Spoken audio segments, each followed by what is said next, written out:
Hey everybody, this is Southeast Psych Studios. We're here at the APA convention in Washington, D.C., and we're here with Steve Walfish. Dr. Walfish is a psychologist down in Atlanta, and welcome. Nice to be here. Welcome. Yeah, and one of your specialties is working with stress management. And give us some very practical things that people can do to manage stress. Well, stress is something that happens in people's lives all the time.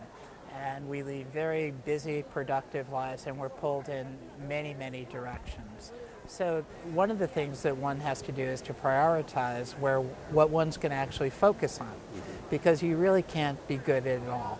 So you have to really pick and choose what you're going to focus on to make your life easier, what you're going to be good at.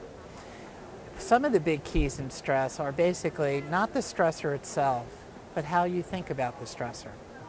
Because from a cognitive therapy perspective, which is how I tend to practice, it's really not the events that happens in people's lives, but really how we interpret and how we react to those events.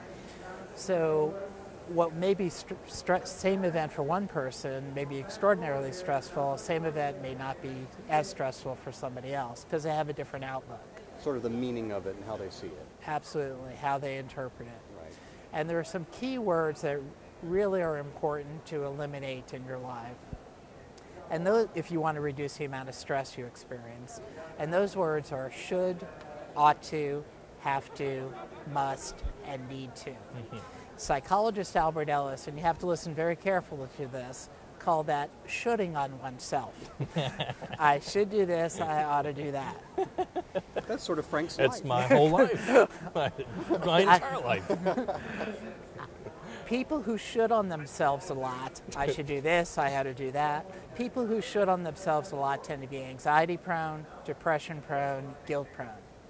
People who should on other people a lot, he ought to do this, they need to do it that way, they ought to do it this way. People who should on other people a lot tend to be angry a lot, resentful a lot, and disappointed a lot.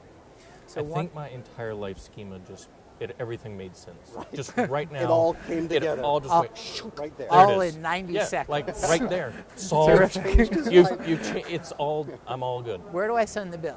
My mom. Okay. Thank you, Mom. Yes. So just kidding, Mom. Really. What you have to do is to learn some alternatives to those words.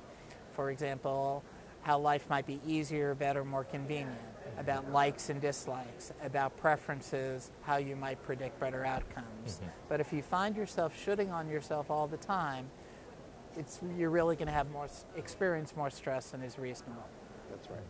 Makes sense. We're with Dr. Steve Walfish. He is a private practitioner, a psychologist down in Atlanta, and we're here at the APA convention in Washington, D.C., and come back for more videos.